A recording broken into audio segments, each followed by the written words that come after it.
तो ब्रेक के बाद एक बार फिर आप सभी का स्वागत। टीम 11 के साथ सीएम की बैठक में कई विषयों पर आज चर्चा हुई। अन्य राज्यों में फंसे लोगों के लिए यूपी के कामगारों और श्रमिकों के लिए सरकार चिंतित है। कामगारों और श्रमिकों को सुरक्षित घर पहुंचाने में जुटी है यूपी सरकार।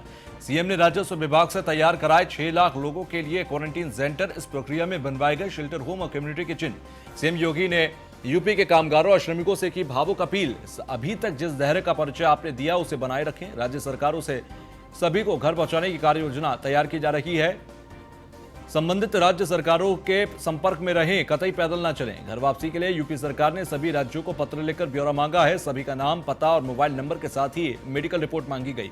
आज मध्य प्रदेश से लाए जाएंगे यूपी के कामगार और श्रमिक। कल गुजरात से लाए जाएंगे राज्य के श्रमिक और कामगार। यूपी सरकार पहले ही दिल्ली से 4 लाख लोगों को सुरक्षित पहुंचा चुकी है घर। हरियाणा और राजस्थान से भी 50,000 लोगों को घर पहुंचाया गया। हरियाणा से 13,000 लोगों को भी घर लाया गया, यूपी लाया गया। कोटा में फंसे 11,500 छात्र छात्राओं को भी सुरक्षित घर तक पहुंचाया गया।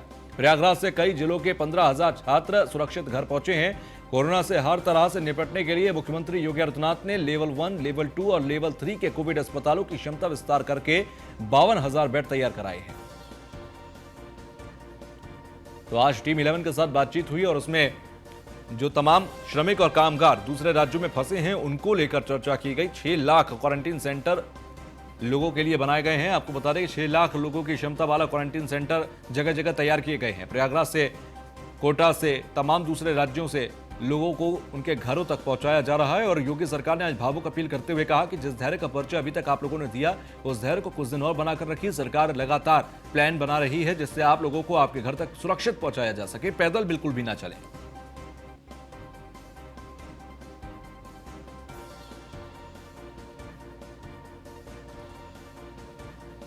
तो सीएम योगी आदित्यनाथ ने यूपी के कामगारों और श्रमिकों से भावुक अपील की है। अभी तक जिस धैर्य का परिचय दिया उसे बनाए रखिए। राज्य सरकारों से सभी को घर पहुंचाने की कार्य योजना तैयार हो रही है।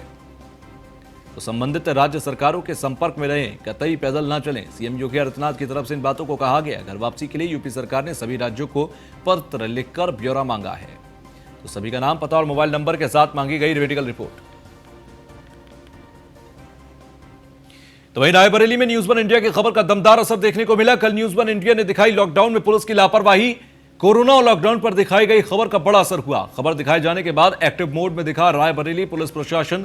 अब बिना मास्क के सड़कों पर नहीं दिख रहे पुलिसकर्मी। सोशल डिस्टेंसिंग का पालन करते दिखाई दे रहे हैं पुलिसकर्मी। अब एक गाड़ी में 6-7 पुलिसकर्मी भी नहीं चल रहे, बल्कि बिना मास्क के चलने वाले पुलिसकर्मी भी आज मास्क लगाकर खड़े हैं। तो असर देखा गया रायबरेली के अंदर। न्यूज वन इंडिया ने अपनी जिम्मेदारी निभाते हुए सभी पुलिस प्रशासन को चेताया, तमाम जिलों के पुलिस प्रशासन को चेताया कि किस तरीके से लापरवाही पुलिसकर्मी कर रहे हैं नासमझी में।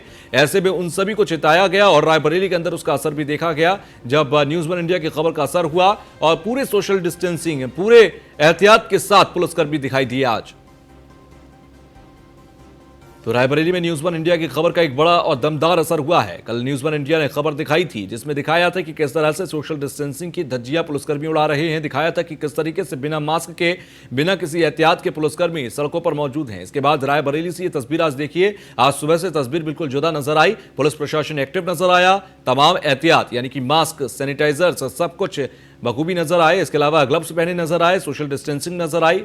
गाड़ियों के अंदर जिस तरह से कल कई पुलिसकर्मी एक गाड़ी में मौजूद थे वो भी तस्वीरें बदलती नजर आई। रोहित हमारे संवाददाता रायबरेली से हमारे साथ जुड़ गए। रोहित, किस तरीके की तब्दीलियां आज सड़कों पर आपको दिखाई देती है कल की खबर चलाने के बाद?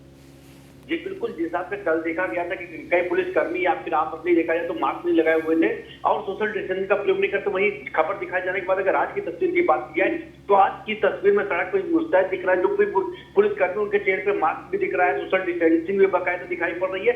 तो कहीं ना कहीं एक बार फिर न्यूज वन इंडिया की खबर का दमदार असर देखने को मिला है। अब पुलिसकर्मियों जो अपनी सेहत से सजग नजर आ रहा है, इस हिसाब से कल लापरवाही उनकी दिखाई पड़ी, तो वहीं आज उनकी सजगता जरूर देखने को मिल रही है। साथ ही साथ प्रशासन की तरफ से क्या खास कुछ निर्देश दिए गए पुलिसकर्मियों को कि आप किस तरीके से रहिए सड़क पर? जी बिल्कुल, कल की तस्वीर आने के बाद जो उच्चाधिकारी है बकायदा रायबरेली में, जो आईसी रायबरेली में ही है, इसके वक्त रायबरेली में उन्होंने भी जो आदेश जारी किया कि जो भी पुलिसकर्मी है, सुरक्षाकर्मी जो भी ड्यूटी पे मौजूद है वो बकायदा चेहरे पे मास्क लगाए रहेंगे और सोशल डिस्टेंसिंग का प्रयोग करेंगे। तो कहीं ना कहीं एक बार फिर न्यूज इंडिया की खबर का दमदार असर देखने को मिला है। ठीक है, चलिए, बहुत बहुत शुक्रिया हमसे जुड़ने के लिए, बातचीत करने के लिए।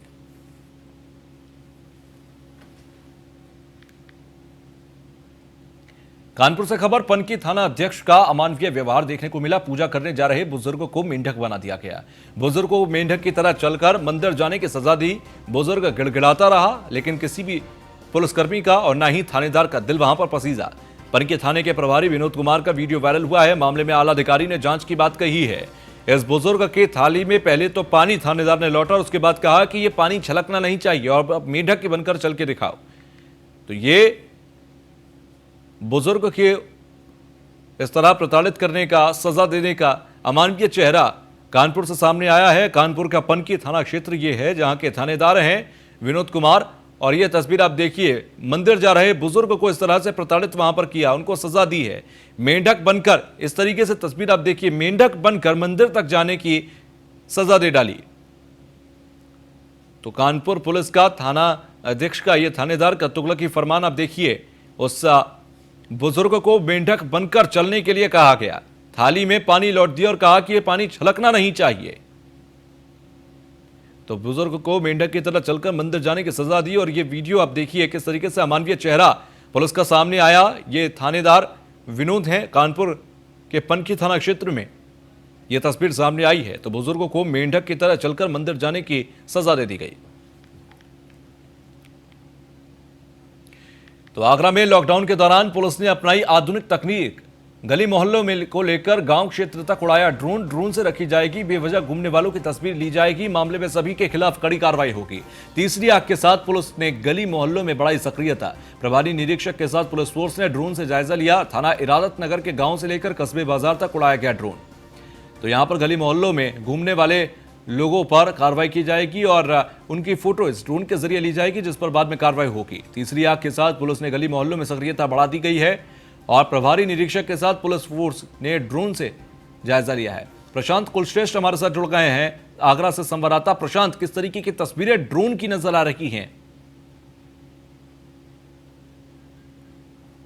हुए हैं, यहाँ प्रतिदिन कोरोना पॉजिटिव के केस आ रहे हैं। ये आंकड़ा 455 पर पहुंच चुका है, जो कम नहीं है। इसको लेकर स्वास्थ्य विभाग, जिला प्रशासन और पुलिस तीनों ही विभाग परेशान है। इनके माथे पर चिंता की लकीरें देखी जा रही है।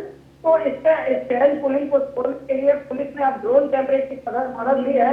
ये देखा जा रहा था कि जो हॉट स्पॉट इलाके हैं या फिर जहां पर पुलिस ने बैरिकेडिंग की है, गली मोहल्ले देहाती क्षेत्र में रहने वाले युवा वर्ग हो या फिर बेवजह घूमने वाले लोग गली मोहल्ले में घूमते हैं, जो चौराहे और नुक्कड़ तक आते हैं, अगर इनमें से एक भी व्यक्ति संक्रमित हुआ और दूसरे के संपर्क में आया तो वो कई लोगों को संक्रमित कर सकता है। लिहाजा पुलिस ड्रोन के माध्यम से हॉट स्पॉट इलाके, देहाती क्षेत्र या फिर गली मोहल्लों तक ये सर्च कर रही है कि आखिर वो कौन से लोग हैं जो बाहर घूम रहे हैं। इसके साथ में इलाके के एक व्यक्ति को इसलिए साथ में लिया गया है कि वो फोटो पहचानेगा और इनके खिलाफ मुकदमे दर्ज होंगे, इनका नाम ट्रेस होगा, इनका पता ट्रेस होगा। 144 की धारा आईपीसी 188, 269, 270 के तहत यह मुकदमा दर्ज होगा। और ये इसलिए भी जरूरी है कि इस जो कोरोना वायरस के मामले में ताजनगरी आगरा उत्तर प्रदेश में पहले और देश में 11वें पायदान पर पहुंची है, इसको रोकने के लिए इस तरीके की प्रभावी कार्रवाई करना बहुत जरूरी है। ठीक है, आप हमारे साथ बने रहिएगा। हमारे साथ मयंक त्यागी जुड़ गए हैं। मयंक त्यागी, अगर देखें जिस तरीके की तस्वीरें सामने आ रही हैं, आगरा के अंदर एक के बाद एक यहां पर नंबर सामने आते जा रहे हैं। 25 मरीज संक्रमित एक साथ उनकी पुष्टि हुई, पॉजिटिव हुए। किस तरीके की प्रशासन की तैयारियां हैं? क्योंकि ड्रोन से नजर रख रहे हैं बेवजह घूमने वालों पर, लेकिन जो तमाम हॉटस्पॉट इलाके हैं उन पर कैसे नियंत्रण है अभी?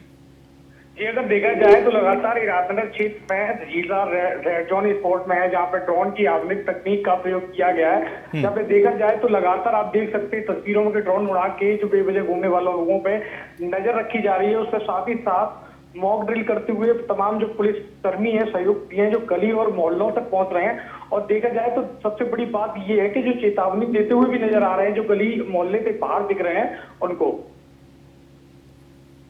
चलिए, बहुत बहुत शुक्रिया आप दोनों का हमसे जुड़ने के लिए और बातचीत करने के लिए। तो आगरा के अंदर लॉकडाउन में पुलिस ने